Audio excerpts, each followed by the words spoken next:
ಜಿಲ್ಲಾ ಸರ್ಕಾರಿ ನೌಕರರ ಸಂಘದ ಮಾಜಿ ಅಧ್ಯಕ್ಷ ಹಾಗೂ ಕೋಲಾರ ತಾಲೂಕು ಭೂ ದಾಖಲೆಗಳ ಇಲಾಖೆಯ ಸರ್ವೆ ಸೂಪರ್ವೈಸರ್ ಸುರೇಶ್ ಬಾಬುಗೆ 4 ತಿಂಗಳ ಅವಧಿಯಲ್ಲಿ 2ನೇ ಬಾರಿ ಲೋಕಾಯುಕ್ತ ದಾಳಿ ನಡೆಸಿದೆ. ಗುರುವಾರ ಮಧ್ಯರಾತ್ರಿಯವರೆಗೂ ಮಾಲೂರು, ಕೋಲಾರ, ಹೊಸಕೋಟೆ ಕಡೆಗಳಲ್ಲಿ ಲೋಕಾಯುಕ್ತ ಅಧಿಕಾರಿಗಳು ದಾಳಿ ನಡೆಸಿ ಅವರ ಅಧಿಕೃತ ಗಳಿಕೆಗಿಂತ 145% ಅಂದರೆ ಸುಮಾರು 8.18 ಕೋಟಿ ರೂಪಾಯಿಗೂ ಅಧಿಕ ಆಸ್ತಿ-ಪಾಸ್ತಿ ಪತ್ತೆಯಾಗಿದೆ. ಸುರೇಶ್ ಬಾಬು ಮತ್ತು ಅವರ ಆಪ್ತರ 6 ಕಡೆಗಳಲ್ಲಿ ದಾಳಿ ನಡೆದಿದ್ದು, ಕೋಲಾರ, ಚಿಕ್ಕಬಳ್ಳಾಪುರ, ತುಮಕೂರು ಜಿಲ್ಲೆಯ ಲೋಕಾಯುಕ್ತ ಸಿಬ್ಬಂದಿಯನ್ನ ದಾಳಿಗೆ ಬಳಸಿಕೊಳ್ಳಲಾಗಿದೆ. ದಾಳಿಯ ವೇಳೆ ಸುಮಾರು 30 ಲಕ್ಷ ರೂಪಾಯಿ, 3 ನಿವೇಶನಗಳು, 2.18 ಕೋಟಿ ರೂಪಾಯಿ ಮೌಲ್ಯದ 5 ಮನೆಗಳು, 3.38 ಕೋಟಿ ರೂಪಾಯಿ ಬೆಲೆಯ 5 ಕೃಷಿ ಭೂಮಿ ಸೇರಿದಂತೆ ಒಟ್ಟು 6.50 ಕೋಟಿ ಮೌಲ್ಯದ ಸ್ಥಿರಾಸ್ತಿ ಪತ್ತೆಯಾಗಿದೆ. ಅದೇ ರೀತಿ 3 ಲಕ್ಷ ರೂಪಾಯಿ ನಗದು ಹಣ, 18.24 ಲಕ್ಷ ರೂಪಾಯಿ ಮೌಲ್ಯದ ಬೆಳ್ಳಿ ಹಾಗೂ ಚಿನ್ನಾಭರಣ, 80 ಲಕ್ಷ ರೂಪಾಯಿ ಬೆಲೆಯ 9 ವಾಹನಗಳು ಹಾಗೂ ಇತರೆ 66.87 ಲಕ್ಷ ರೂಪಾಯಿ ಮೌಲ್ಯದ ವಸ್ತುಗಳು ಸೇರಿದಂತೆ ಒಟ್ಟು 1.68 ಕೋಟಿ ರೂಪಾಯಿ ಚಿರಾಸ್ತಿಯನ್ನ ವಶಪಡಿಸಿಕೊಳ್ಳಲಾಗಿದೆ. ಜಿಲ್ಲಾ ಸರ್ಕಾರಿ ನೌಕರರ ಸಂಘದ ಮಾಜಿ ಅಧ್ಯಕ್ಷ ಹಾಗೂ ಕೋಲಾರ ತಾಲೂಕು ಭೂ ದಾಖಲೆಗಳ ಇಲಾಖೆಯ ಸರ್ವೆ ಸೂಪರ್ವೈಸರ್ ಸುರೇಶ್ ಬಾಬುಗೆ 4 ತಿಂಗಳ ಅವಧಿಯಲ್ಲಿ 2ನೇ ಬಾರಿ ಲೋಕಾಯುಕ್ತ ದಾಳಿ ನಡೆಸಿದೆ. ಗುರುವಾರ ಮಧ್ಯರಾತ್ರಿಯವರೆಗೂ ಮಾಲೂರು, ಕೋಲಾರ, ಹೊಸಕೋಟೆ ಕಡೆಗಳಲ್ಲಿ ಲೋಕಾಯುಕ್ತ ಅಧಿಕಾರಿಗಳು ದಾಳಿ ನಡೆಸಿ ಅವರ ಅಧಿಕೃತ ಗಳಿಕೆಗಿಂತ 145% ಅಂದರೆ ಸುಮಾರು 8.18 ಕೋಟಿ ರೂಪಾಯಿಗೂ ಅಧಿಕ ಆಸ್ತಿ-ಪಾಸ್ತಿ ಪತ್ತೆಯಾಗಿದೆ.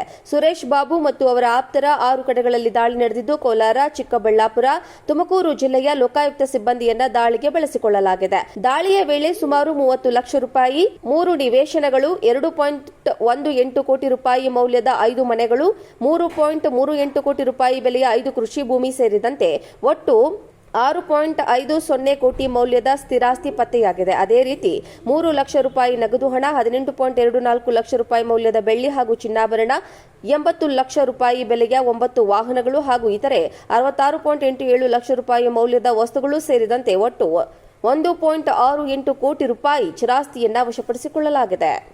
ಜಿಲ್ಲಾ ಸರ್ಕಾರಿ ನೌಕರರ ಸಂಘದ ಮಾಜಿ ಅಧ್ಯಕ್ಷ ಹಾಗೂ ಕೋಲಾರ ತಾಲೂಕು ಭೂ ದಾಖಲೆಗಳ ಇಲಾಖೆಯ ಸರ್ವೆ ಸೂಪರ್ವೈಸರ್ ಸುರೇಶ್ ಬಾಬುಗೆ 4 ತಿಂಗಳ ಅವಧಿಯಲ್ಲಿ 2ನೇ ಬಾರಿ ಲೋಕಾಯುಕ್ತ ದಾಳಿ ನಡೆಸಿದೆ.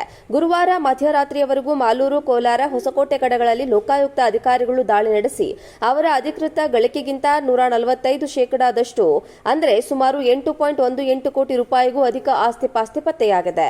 ಸುರೇಶ್ ಬಾಬು ಮತ್ತು ಅವರ ಆಪ್ತರ 6 ಕಡೆಗಳಲ್ಲಿ ದಾಳಿ ನಡೆದಿದ್ದು, ಕೋಲಾರ, ಚಿಕ್ಕಬಳ್ಳಾಪುರ, ತುಮಕೂರು ಜಿಲ್ಲೆಯ ಲೋಕಾಯುಕ್ತ ಸಿಬ್ಬಂದಿಯನ್ನ ದಾಳಿಗೆ ಬಳಸಿಕೊಳ್ಳಲಾಗಿದೆ. ದಾಳಿಯ ವೇಳೆ ಸುಮಾರು 30 ಲಕ್ಷ ರೂಪಾಯಿ, 3 ನಿವೇಶನಗಳು, 2.18 ಕೋಟಿ ರೂಪಾಯಿ ಮೌಲ್ಯದ 5 ಮನೆಗಳು, 3.38 ಕೋಟಿ ರೂಪಾಯಿ ಬೆಲೆಯ 5 ಕೃಷಿ ಭೂಮಿ ಸೇರಿದಂತೆ ಒಟ್ಟು 6.50 ಕೋಟಿ ಮೌಲ್ಯದ ಸ್ಥಿರಾಸ್ತಿ ಪತ್ತೆಯಾಗಿದೆ. ಅದೇ ರೀತಿ 3 ಲಕ್ಷ ರೂಪಾಯಿ ನಗದು ಹಣ, 18.24 ಲಕ್ಷ ರೂಪಾಯಿ ಮೌಲ್ಯದ ಬೆಳ್ಳಿ ಹಾಗೂ ಚಿನ್ನಾಭರಣ, 80 ಲಕ್ಷ ರೂಪಾಯಿ ಬೆಲೆಯ 9 ವಾಹನಗಳು ಹಾಗೂ ಇತರೆ 66.87 ಲಕ್ಷ ರೂಪಾಯಿ ಮೌಲ್ಯದ ವಸ್ತುಗಳು ಸೇರಿದಂತೆ ಒಟ್ಟು 1.68 ಕೋಟಿ ರೂಪಾಯಿ ಚಿರಾಸ್ತಿಯನ್ನ ವಶಪಡಿಸಿಕೊಳ್ಳಲಾಗಿದೆ.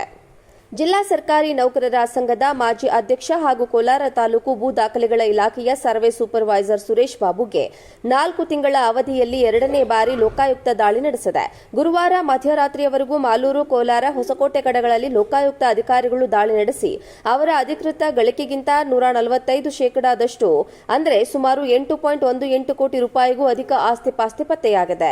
ಸುರೇಶ್ ಬಾಬು ಮತ್ತು ಅವರ ಆಪ್ತರ 6 ಕಡೆಗಳಲ್ಲಿ ದಾಳಿ ನಡೆದಿದ್ದು, ಕೋಲಾರ, ಚಿಕ್ಕಬಳ್ಳಾಪುರ, ತುಮಕೂರು ಜಿಲ್ಲೆಯ ಲೋಕಾಯುಕ್ತ ಸಿಬ್ಬಂದಿಯನ್ನ ದಾಳಿಗೆ ಬಳಸಿಕೊಳ್ಳಲಾಗಿದೆ. ದಾಳಿಯ ವೇಳೆ ಸುಮಾರು 30 ಲಕ್ಷ ರೂಪಾಯಿ, 3 ನಿವೇಶನಗಳು, 2.18 ಕೋಟಿ ರೂಪಾಯಿ ಮೌಲ್ಯದ 5 ಮನೆಗಳು, 3.38 ಕೋಟಿ ರೂಪಾಯಿ ಬೆಲೆಯ 5 ಕೃಷಿ ಭೂಮಿ ಸೇರಿದಂತೆ ಒಟ್ಟು 6.50 ಕೋಟಿ ಮೌಲ್ಯದ ಸ್ಥಿರಾಸ್ತಿ ಪತ್ತೆಯಾಗಿದೆ. ಅದೇ ರೀತಿ 3 ಲಕ್ಷ ರೂಪಾಯಿ ನಗದು ಹಣ, 18.24 ಲಕ್ಷ ರೂಪಾಯಿ ಮೌಲ್ಯದ ಬೆಳ್ಳಿ ಹಾಗೂ ಚಿನ್ನಾಭರಣ, 80 ಲಕ್ಷ ರೂಪಾಯಿ ಬೆಲೆಯ 9 ವಾಹನಗಳು ಹಾಗೂ ಇತರೆ 66.87 ಲಕ್ಷ ರೂಪಾಯಿ ಮೌಲ್ಯದ ವಸ್ತುಗಳು ಸೇರಿದಂತೆ ಒಟ್ಟು 1.68 ಕೋಟಿ ರೂಪಾಯಿ ಚಿರಾಸ್ತಿಯನ್ನ ವಶಪಡಿಸಿಕೊಳ್ಳಲಾಗಿದೆ.